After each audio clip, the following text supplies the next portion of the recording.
Look, we've been real negative about the Padres lately, and for good reason, but guess what? They beat the Dodgers last night and won the series 2 out of 3 behind Blake Snell, continuing his Cy Young campaign, talking about whether or not he deserves the award, Luis Campusano hitting a big home run, Trent Grisham with a weird bunt decision, and in general vibes about this Padres team.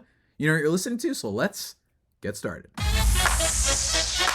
You are Locked On Padres, your daily San Diego Padres podcast. Part of the Locked On Podcast Network, your team every day.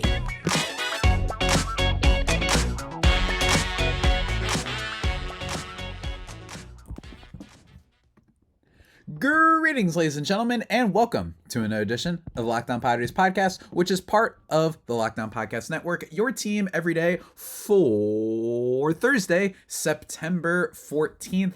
As always, I'm your host with sometimes occasionally, but certainly not always the most, Javier Reyes. Follow me on Twitter at Javipeno, Javiipeno, as always, or at LO_Padres for only Padres-related tweets. But go follow my personal account. I don't know. I've been having more fun on there lately. You could do that. But then, of course, follow Locked On Padres on YouTube as well. That is the most important, at least lately. I don't know. I like interacting with people on there. If you want to see whatever I'm wearing this old Adidas shirt. It's actually a really cool shirt. It's like laces that spell out Adidas. It's kind of hard to show on the video, but if you're watching the video, you'll get to see it. It's a really cool shirt. I'm proud of it. And of course, guys, thank you for making us your first listen every day, free and available on all platforms. Today's episode is brought to you by Jace Medical. Empower yourself when you purchase a Jace case, providing you with a personal supply of 5 antibiotics that treat 50 plus infections. Get yours today at jacemedical.com. That's Jace, Jase, medical.com. And today's episode, guys, we're going to try and be positive. We're going to try. Look, there's still negative. All right, we did lose a game in this series, and it was pretty rough. But nonetheless, there's still a lot of fun in this series. And we're going to start with last night's game and work through it. That's right, we're doing a series recap, but I actually... And again, I say this knowing that's, of course he's going to say this. He does content every day. Of course he's going to say there was actually something to talk about this time. But I really think that there was for this series. There's some cool notes. And it starts with last night's game with Blake Snell on the mound. And he's the number one story. I mean, what can I say? This guy has been with I think it's him, Ha-Seong Kim, Tatis getting his counting stats up, and Luis Campusano, and then...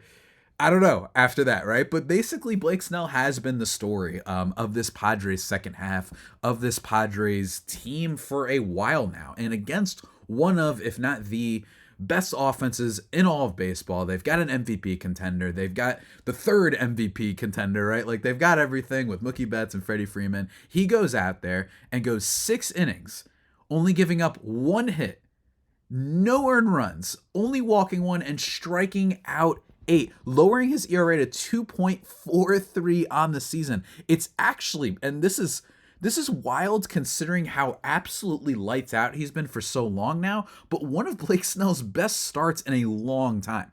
Like a long time. I'm serious. I don't think the last time he only gave up 1 hit was against the Mets on July 9th when he struck out 11. And before that, that's the only other 1-hit performance, and it's one of the only 1-walk performances too.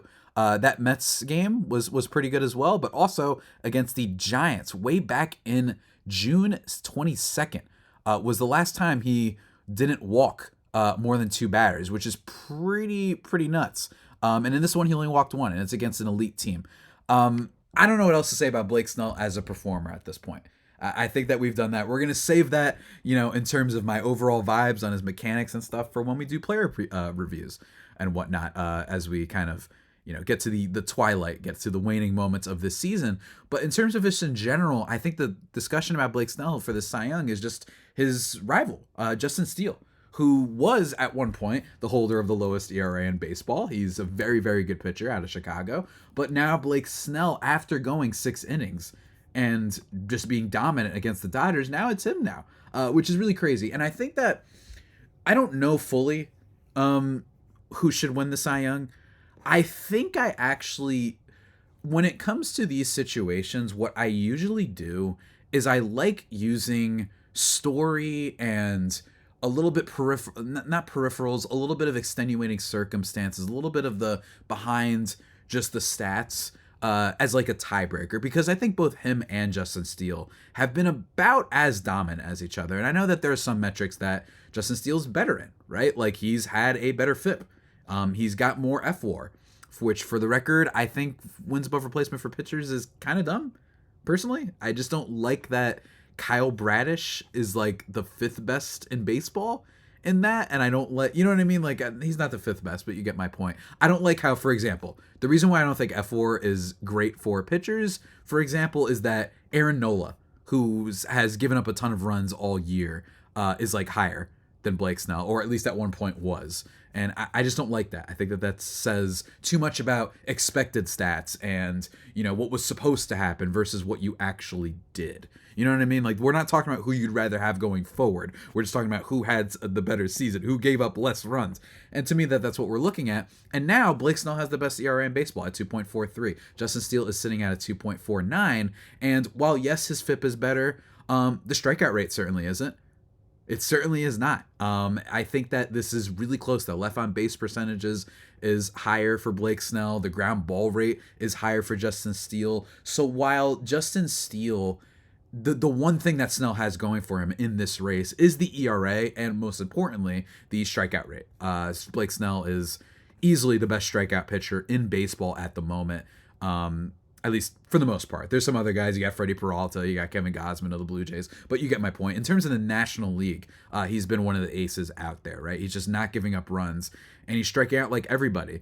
But Justin Steele, in terms of his strikeout rate, let me see if I can find it. He's all the way down at 25th. So the difference between Justin Steele and Blake Snell in terms of strikeout stuff and swing and miss stuff is pretty drastic. And again, we're going to dive deeper into these numbers on more episodes to come, you know, with called strikes plus whiffs, the CSW percentages, all that stuff. But for the most part, Blake Snell has been like the dominant guy. Spencer Strider is another strikeout ace, which is a guy who I've been bringing up as a potential Cy Young winner as well. I think he might finish 3rd along with Freddie Peralta being in the mix. But the other thing is going to be the walk rate. That could go against Blake Snell. He has easily the highest one in baseball, which is where some people might say, oh, is he getting bailed out by his defense a lot? Is the fact that is this something that has been a little bit more luck because of how many batters he's walked, right? And I totally understand that decision, but from that perspective, I actually don't think that that's what it's going to come down to. For me, I think that these two are so close,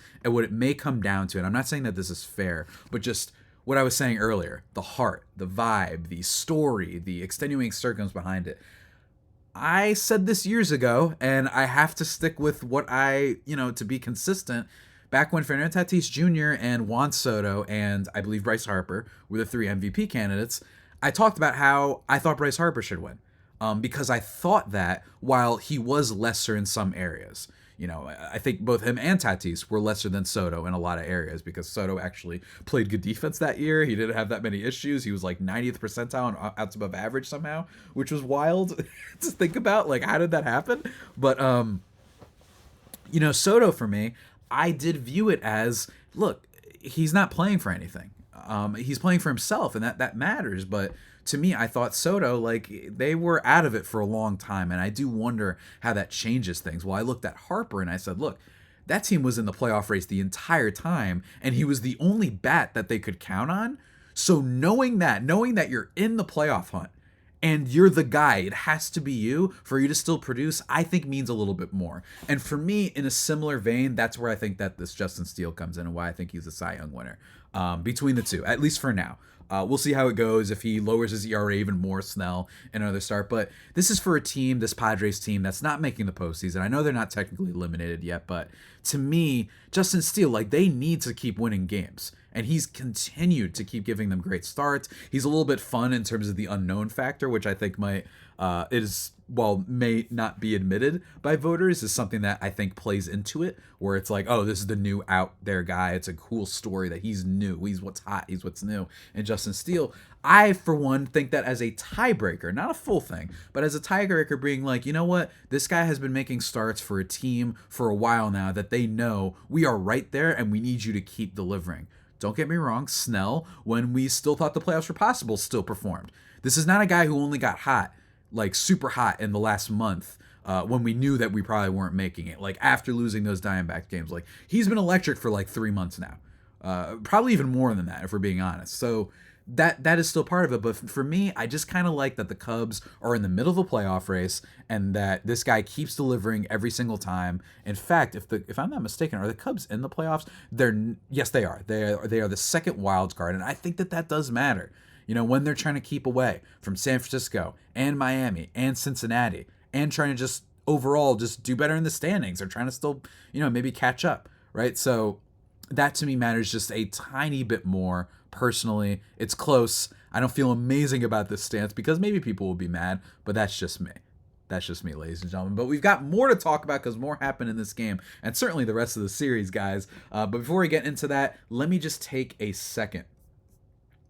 a second, guys, to talk to you about one of our sponsors. That is eBay Motors. Love these folks. Love these folks, guys. Let me tell you. From superchargers, exhaust kits, and more, eBay Motors has over 122 million parts to keep your ride or die alive. I love that. Your ride or die alive. I mean, what more could you ask for in all of life? You want to keep your ride or die alive, no matter what it is, right? With all the parts you need at the prices you want, it's easy to bring home that win. And when you're on the little eBay Motors thing, they tell you, X mark or check mark for it'll work for your car. So don't worry about buying the wrong parts, guys. Keep your ride or die alive at ebay.com/motors. eBay guaranteed fit, available only to U.S. customers. Eligible items only. Exclusions do apply. And we're back, everybody, as you hear the clang of my water bottle here on the Locked On Padres podcast. Please go check out us on the SiriusXM app for your hometown play-by-play broadcast of the San Diego Padres, baseball, if you like that, if that's your thing. If you're a radio listener, hey, I grew up a radio listener on the East Coast. I'd love hearing like John Sterling and Susan Waldman talk about stuff. It'd be a lot of fun. But anyway, ladies and gentlemen, there's more that happened here. We talked a lot about Blake Snell, and he is the story of the game in a lot of ways. And I'm wondering, and look, we're talking about the Dodgers, so hello. If there are Dodgers fans watching this video, I know you guys love tuning into this show whenever it's Padres-Dodgers talk. So hello, I hope you're all having a fine night.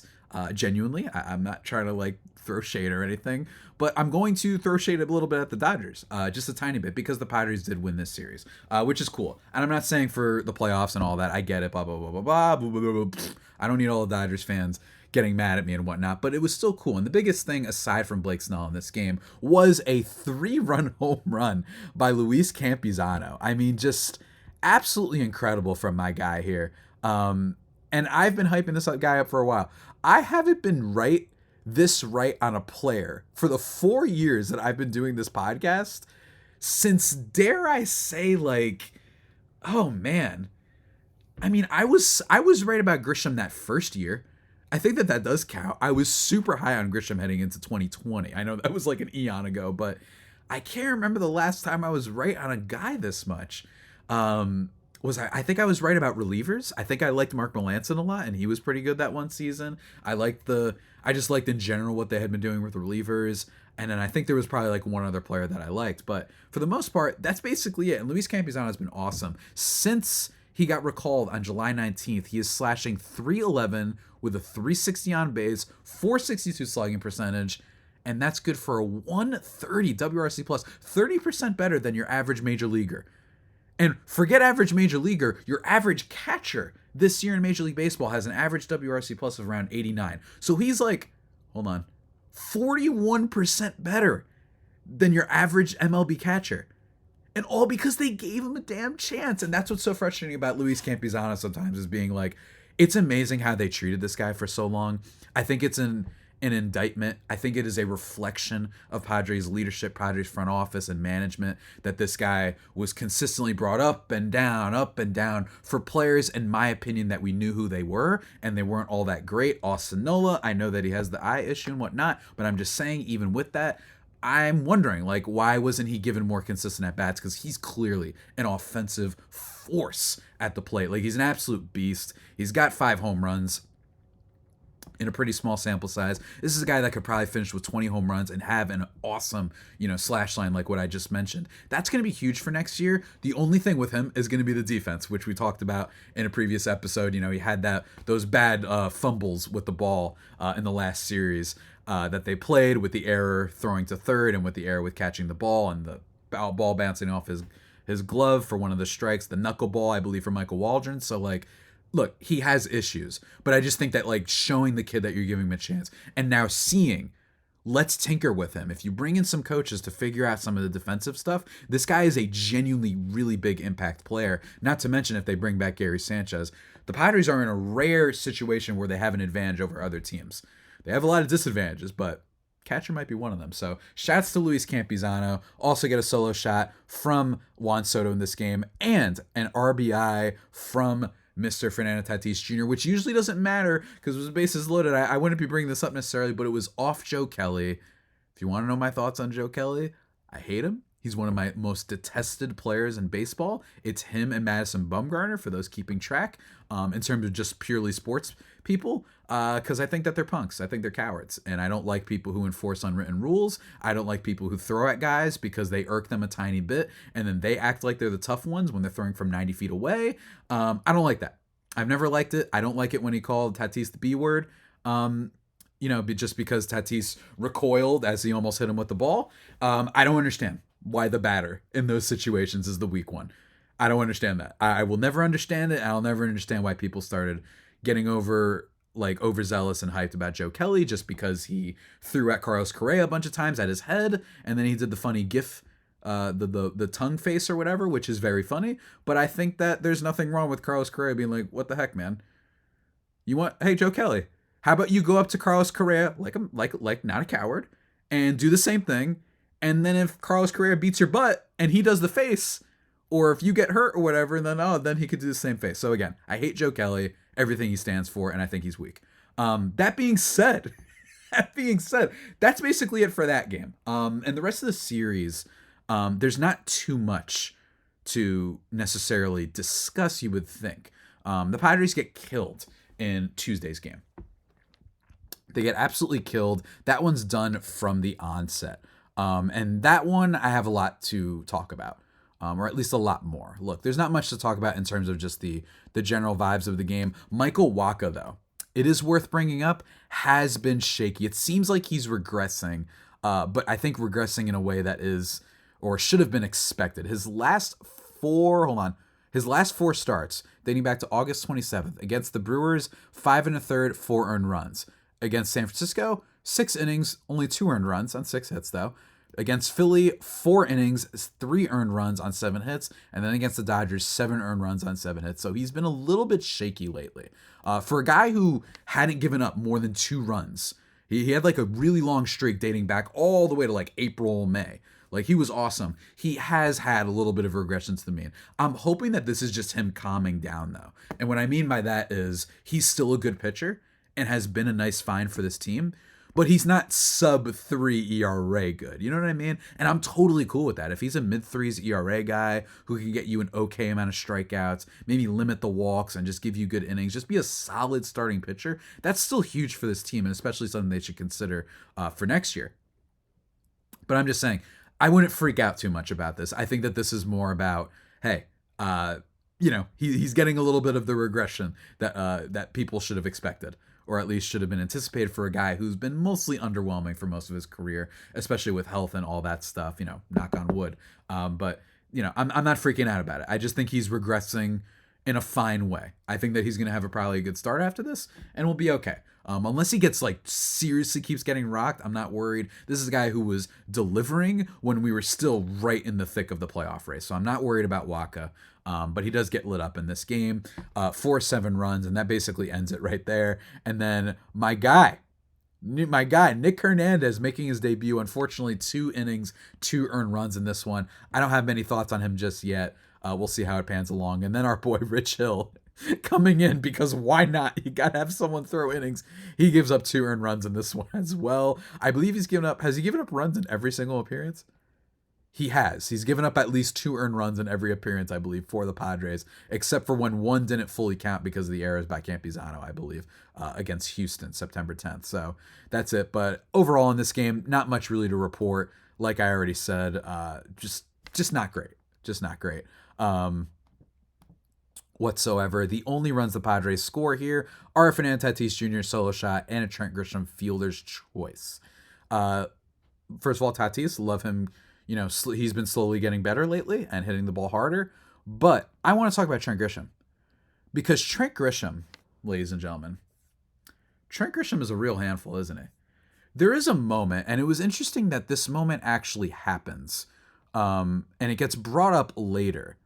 Hold on one second. Machado. It gets brought up later by Dave Roberts, who is literally bringing up, like, how is your 6-hitter? And I'm paraphrasing, but he was shocked by Trent Grisham deciding to bunt with the bases loaded and nobody out.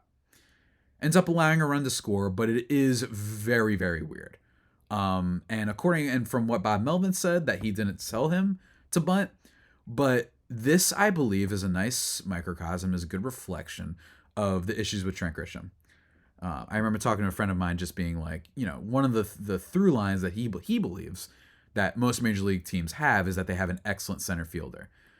Some will say center field, shortstop, the most important positions because they also impact defense a lot. So that could be a big part of this. But with Grisham, it is remarkable that the Padres have had this guy starting with little to no competition for 4 years now. And I get why they like him. He's still a good player. He plays good defense. He can hit the ball pretty hard. He doesn't swing at, you know, the worst pitches all the time. He's okay. But is he like a focal point of your team? I think that we have a large enough sample size to say no. And I don't care about the hard hit rate with him because clearly there's more to that when it comes with Grisham. But this eerily reminded me, and not the same situation, not the same leverage, of last year in the NLCS. For those who don't remember, against the Philadelphia Phillies and I have the play-by-play now, walked up so I get it right, with the season on the line, because the Phillies had, you know, they were leading the series 3-1. Myers strikes out, then Brandon Drury gets a walk, Ha-Seong Kim gets a walk, and Grisham decides to bunt. And it's just very curious. Does Grisham not believe in his abilities to hit? Does he think he's going to leg out these bunts? Because unless you're Ichiro Suzuki 2001, it's probably not going to happen. I'm not saying that I don't appreciate Grisham's occasional bunt for a single, but that's really hard to do, and that doesn't make a lot of sense to me. Is he just so bad at putting the bat to ball skills that he's just like, I have to just bunt, including with the bases loaded and nobody out? And like in that Phillies series, you had first and second with 1 out, and you moved the runners up second and third. If it was nobody out, I understood that bunt more. But now that there's 2 outs, second and third, you're just putting more pressure on Austin Nola to get a hit because a sacrifice fly will not be enough. And by the way, what did Nola do? He popped up to right field. Maybe if you swung away a little bit, and Grisham isn't necessarily a double play guy either. So this is just concerning. And I think overall shows you Padres didn't even figure this out because Trent Grisham's still starting on a $200 bajillion payroll team for like the 4th year in a row at center field with little competition and basically playing every day, I think is an indictment on Padres roster building and the management and the front office and all that stuff. I do. Because this guy clearly just, you can't, I mean, even Dave Roberts said it. He's like a 6-hitter and he's giving us a free out. Like, it's insane to me. And by the way, yeah, the Padres only score 1 run that inning, which is astounding. Absolutely astounding. But it's just very weird. And that feels like a losing type of mentality and playing when you do stuff like that. Bases loaded, nobody out, you should not be bunting. Ever. That doesn't make any sense. And this isn't on Melvin. He said that this was all Grisham. So I don't know what that was. But again, it reminded me a lot of that Phillies series. The way it ended, just guy can't hit. Maybe he'll figure it out somewhere else. That's totally possible. Maybe he's going to be more valuable to another team. But for now, I would like to see if the Padres could in any way address the center field issue. Jackson Merrill? Maybe that's what they're planning. Maybe they're going to try and put him out in center field. Maybe they're going to say, all right, you're our new center fielder now. Possibly. I wouldn't hate that. I think that'd be very cool, actually. And I don't necessarily think that they need to just go trade for Luis Robert, because I think that would be doing too much. And that's what this team has been doing too. This team has been doing too much of doing too much. So I wouldn't like that, but I do think that is a reflection on Grisham, and I'm curious to see how it pans out over the course of this offseason. That's going to be a big question. But let me tell you, I always have a big question, ladies and gentlemen, when it comes to medication, when it comes to my antibiotics. You know what I mean? Let me tell you, the Jace case with Jace Medical, they're trying to help you out, ladies and gentlemen. The Jace case provides 5 life-saving antibiotics for emergency uses. All it takes to get a Jace case is to fill out a simple online form and, in some cases, jump on a quick call with one of their board-certified physicians. It's really cool, guys. And look, let me tell you, there's been times, I mean, look, over the past few years, you got COVID, you just got all sorts of stuff going on. Maybe it's disasters, whatever it is, folks. Pandemic shortages in general, reliance on China and supply chain issues. We need to be prepared. So again, guys, Jace Medical is simple. You can go online, fill out a form, and then you get prescription life-saving medications delivered right to your door. Gives you peace of mind, the Jace case, so that you are not just hoping that you have access to medication in an emergency. Jace Medical, make sure you have the medication in hand. And guess what? Listening to this podcast, you know what I'm doing. I'm doing the part where I deliver you the good news. Save more than $360 by getting these life-saving antibiotics with Jace Medical Plus, an additional $20 off by using my code LOCKEDON at checkout on jacemedical.com. That's JASE medical.com. Ladies and gentlemen, go check that out. Remember, that's Jace Medical, JASE medical.com, and use the promo code Locked On for $20 off. Go check it out. And we are back. We are so very, very back to impersonate Tom Cruise on this here Locked On Padres podcast. Be sure to go check us out, of course, on SiriusXM for the play-by-play of your hometown Padres, and play a little Locked On Padres while you're at it, maybe when you're on the road. It's a night out. It's a night. You got to stay awake here. It's a long drive home from work. The moon is out. You hear all the hoodlums. You hear all the shouting. You want to play some Locked On Padres? There you go. Check out the radio. Yeah. Anyway, ranted about Grisham, praised Snell and Campusano. Let's end it with another W, ladies and gentlemen. And that is Monday's game against the Dodgers. The Padres win a rare, I mean super rare, comeback victory. Look, there's probably been another one. There has to be, just fundamentally. But in terms of a real significant comeback, there's only been 3 that I can remember. I count the Ha-Seong Kim walk-off at the beginning of the year, the Dodgers comeback from a month or so ago, and then this one. The Padres end up winning this game 11-8, despite being down by a whole lot. Ladies and gentlemen, at one point in this game, the Padres are down 7-2 after Mookie Betts hits a big hit, Max Muncy hits a home run, Miguel Rojas is hit by a pitch, and he's allowed, you know what I mean? That allows an RBI. Mookie Betts starting things off with a home run. It was an awesome game, just from an entertainment perspective. And that's one thing that I've been trying to emphasize is just watch these Padres games from an entertainment perspective and just try to vibe, and you might have some good things going for you. Matthew Batten, who I'm tempted. I put this out on Twitter. I'm tempted. Do we have to start the Matthew Batten hive? Because he's actually been pretty solid for the Padres, and he's a good example of something this team has long needed, which is just decent contributors off the bench. So far in 2023, he's hitting .258 with a .347 on base and a .409 slugging. So the slugging isn't incredible, but the on base, the batting average, hey, look, this is how I view it.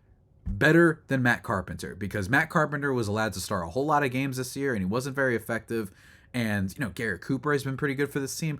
There are some players on this team with Batten and with, maybe Eggy Rosario. He gets an RBI in Wednesday's game. Or, I'm sorry, he almost got an RBI, if not for a great play by the third baseman over on the Dodgers. That I look at this and I say, even Jurickson Profar, these sort of fringe sort of bench players, I'd love to see if we have players of this quality brought back next year. I talked about how Profar for a year, $2 million or whatever would be totally cool. Just having these guys that are just better than Matt Carpenter, guys that you can rely on a little bit more and be excited about. I think would be a really big deal for this team. Because they're just better than awful, below average Matt Carpenter type of batters, better than Rougned Odor type of batters, better than Austin Nola type of batters, and that adds up over the course of a full season. So it's exciting, and I'm curious to see if if you give Melvin some type of these players to actually be able to adjust the lineup a little bit, if it would pan out and be something. But in this game, big hero of the game is actually probably either Manny Machado or Juan Soto. Take your pick. Juan Soto in this game, 3 for 5 with 4 ribbies. That was really rad. But then also Manny Machado with 2 home runs in this game. And I talked about with my buddy Miller Thomas yesterday. He was my first overall pick for a bounce back for next season. I don't know if he'd actually been my first overall pick, I will say. Machado was DH in this game. He goes 2 for 5 with 3 ribbies, the 2 home runs, like I mentioned. Does have 2 strikeouts. And I did have a tweet where I jokingly tweeted about how Machado is batting like 700. He's Hercules. He's a superhero whenever the Padres are already down by a lot. And it's funny that they end up making this comeback. This is what happens sometimes, right? Like, I was just so certain. You know what I mean? Like, I was so certain that we probably were going to make that comeback, but then we end up doing that. He hits the home run in the top of the 4th, a solo shot. That's the one that made me do the tweet. And then in the top of the 6th, he hits a 2-run home run to bring the Padres within just 1. Then you get the bat and hit. Then you also get a Xander Bogaerts solo shot and a Juan Soto home run, which puts everything out of reach. Really cool stuff. It's nice to see them all, adding on to their stuff. I wish the offense could have been more like this when we really needed it and we weren't just firmly out of the playoffs. But still, I will say Bogaerts looking a lot better lately, looking like the player they paid for. A 120 WRC plus in the second half. He's been slinging it pretty well in September. I'm not saying he has to be on fire, but just that steady sort of bat, rip the ball between the gaps, batting average on base guy, good bat to ball skills, a solid, if not spectacular and occasionally below average defender. That's kind of what we're hoping from Bogaerts, right? Like, we're just hoping that he's that, like, oh man, I faced 2 sluggers in Soto and Machado and then Tatis, and oh my god, if I let Tatis get on base, he can run wild. He's so fast and athletic. And then I got to face a guy like Bogaerts who's just been there before and been in all his situations, and he can get me whatever. Maybe he's a 20 home run guy. That's totally fine in best case scenario. But Bogaerts has been giving me hope lately, and I really think that next year he's going to be better, and you can't judge these long-term deals in year 1. I can judge the vibe of giving Bogaerts money when you already traded for Soto and Machado, which I've said for so long that they keep doing the big moves rather than realizing they already have the stars. Now you just got to build all the tertiary stuff. But I still think it's a good sign. Just a good sign to be like, okay, at least we're seeing what good Xander Bogaerts looks like, and that's kind of cool. Again, Machado has just been pretty abysmal in the clutch this year. In any situation. Last year, he was a lot better for sure. The only thing with Machado's clutch factor that I will say is it's not an entirely unfair narrative. I'm not saying this guy's the James Harden of baseball or anything, but playoff numbers.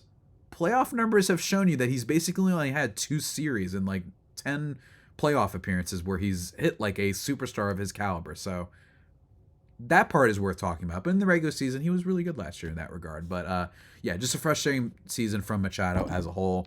But yeah, not much else to really point out here. Pedro Avila, almost as if he heard my podcast when he didn't give up any runs in his last start against Philly. But I cautioned, I didn't like that he wasn't getting any whiffs. I didn't like that he wasn't getting any strikeouts. He only had 1, and he walked 6 last game. And I said, look, that wasn't all that impressive. Don't get me wrong.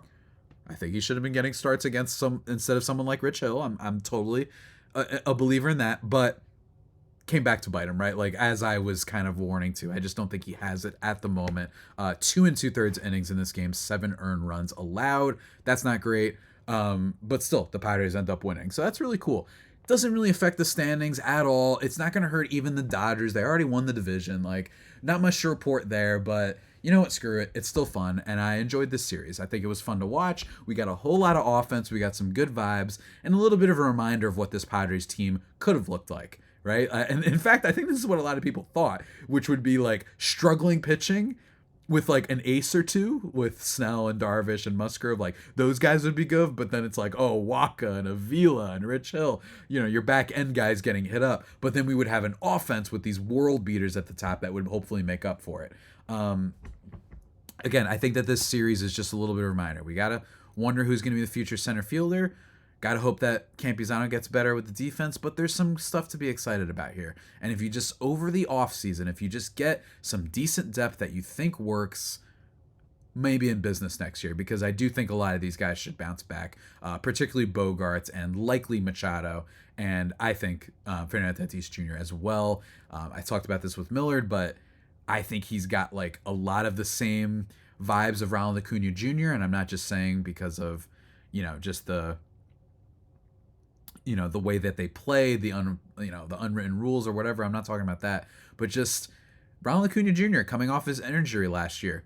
Good player, not excellent though. And then this year, looks like he might be the MVP. It's between him and Mookie Betts. We'll have to see. We've still got a bunch of games left, but maybe that's what's going to happen next year. He'll get fully back, and if that happens at the plate, and if he keeps up this defense that he showed all year, likely to lead to a Gold Glove incoming, that might be the MVP frontrunner for next year, guys. Like it really might be, and I'm really excited for it. So looking forward to that, guys. But that's basically it. That's all I have to say about this series. Again, shouts to the Dodgers fans who are undoubtedly leaving comments probably on this video.